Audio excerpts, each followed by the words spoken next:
William James was born on January 11, 1842 in New York City. William James was first interested in arts, which soon switched to scientific studies, where he attended Harvard University in 1861. He continued his studies into the medical field at Harvard Medical School. During this early adulthood, William suffered from many illnesses, interrupting his education and explorations. He suffered from many back, skin, eye, and stomach ailments, as well as psychological problems such as depression. He managed to also get through smallpox and complete his MD, though he never practiced. At age 36, he met Alice Gibbons, who he married. He then spent time in Germany, where his interest changed again. He began to study philosophy and psychology. He stated, "I originally studied medicine in order to be a physiologist, but I drifted into psychology and philosophy from a sort of fatality. I never had any philosophic instruction, the first lecture on psychology I ever heard being the first I ever gave."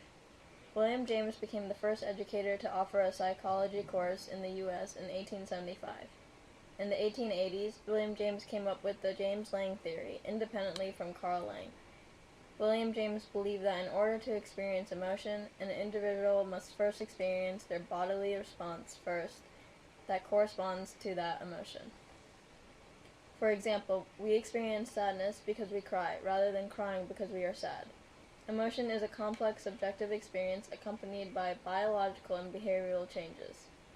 Emotion involves feeling, thinking, and activation of the nervous system, physiological changes, and behavioral changes such as facial expressions. Williams' research gave more attention to emotion as consequent effect of a physiological change, while Lange's theory gave more attention to emotion as the demonstration of a physiological change. However, a physiologist, Walter Cannon, disagreed with Williams' theory of emotion. Cannon came up with the Cannon-Barth theory, which thought that bodily responses alone could not explain emotional experiences. Cannon argues that people can experience a bodily response without an emotion, such as a racing heart from running, doesn't indicate fear. He also thought that bodily functions happens too slowly compared to emotional responses. Lastly, he believes individuals can experience different emotions Two from the more same theories of physiological emotion arousals, developed such as a after the racing heartbeat James-Lange and theory heavy were the breathing Cannon-Bard when theory and the running and Schachter-Singer angry. theory. Walter Cannon and Philip Bard developed a theory in 1927 that was in direct opposition of the James-Lange theory. They concluded that the experience of an emotion does not depend on input from the body and how it is responding. The Cannon-Bard theory states that we feel emotions and experience physiological reactions such as sweating, trembling, and muscle tension simultaneously. More specifically, it is suggested that emotions result when the thalamus sends a message to the brain in response to a stimulus, resulting in a physiological reaction. According to the Cannon-Bard theory, we react to a stimulus and experience the associated emotion at the same time. For example,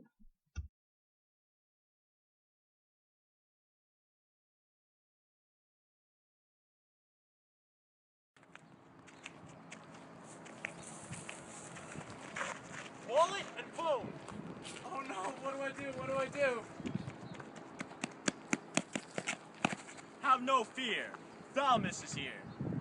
No, wait, you should probably be afraid right now. Thalamus, what do I do?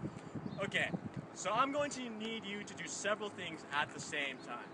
First, I need you to get aroused. Whoa there. No, no, no. I mean a general state of autonomic nervous system arousal. Your heart rate and blood pressure are now rising. I also need you to get afraid. So you're saying I should react physiologically so that... No. All emotions are physiologically the same. I just need you to get afraid. Hey, we're in the middle of a mugging here. Can you hurry Hey, up? shut up already. We're going to be done pretty soon, okay? Next, I the need you to alter two-factor your theory of behavior. emotion was developed by Stanley Schachter and Jerome Singer in the early 1960s. This theory suggests that emotion comes from a combination of a state of arousal and a cognition that makes best sense of the situation the person is in. This simply means that when people become aroused, they look for cues as to why they feel the way they do. Schachter and Singer conducted an important study revolving around the two-factor theory. The participants were told they would be injected with a vitamin called ciproxin and were then divided into 4 groups. The first 3 groups were all injected with adrenaline but told different side effects, and the last group, serving as a control, was injected with saline. Participants were then placed in a euphoria or anger situation. They found the misinformed group in the euphoria situation to be the happiest, and the ignorant and misinformed groups in the anger situation to be the angriest. The happiest group had no idea why their bodies felt as they did, while the angriest group had the reasoning as to why they felt the way they did. The results of this study supported the two-factor theory and showed that when an individual has no immediate explanation for the state of physiological arousal they are feeling, they will label their feelings based on the situational cues available to them. So far, we have discussed the James Lange theory, the Cannon-Bard theory, and the Schachter-Singer two-factor theory. Now we will move on to Paul Ekman and his work with emotions and facial expressions.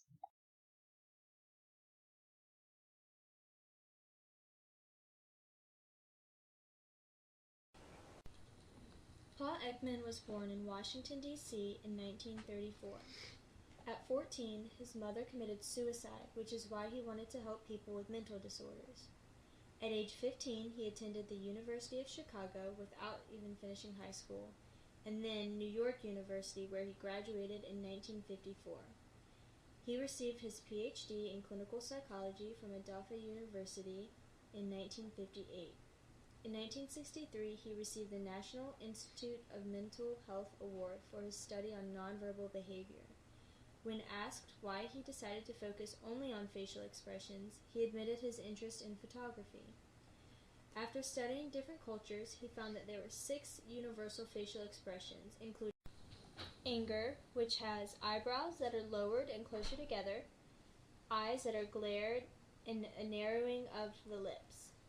Fear, which shows eyebrows raised and together, raised upper eyelids, tensed lower eyelids, and lips that are slightly stretched horizontally back to the ears. Disgust shows a nose that is wrinkling and the upper lip is raised. Sadness shows drooping upper eyelids, losing focus in the eyes, and slight pulling of the lower lip corners. Surprise only lasts for about 1 second, and it shows eyebrows that are raised, eyes widened, and mouth opened. Happiness with a real smile includes crow's feet and wrinkles, pushed up cheeks, and movement from the muscles around the eye. He developed the facial action coding system and the pictures of facial affect to recognize and measure emotions. His work is important to the field of psychology because it has helped many patients, such as those who have suffered from autism, understand emotion. He has also helped the FBI and CIA with his work on lie detection, for instance, with the Bill Clinton and Monica Lewinsky scandal. He's also done work with Pixar on facial expressions, as well as with Fox on ideas for the show Lie to Me. His work is relevant because the ability to read facial expressions is an evolutionary adaptation. Because humans are such social creatures, it is necessary to be able to tell who is good and who is bad. The ability to read faces is crucial in detecting lies and truths.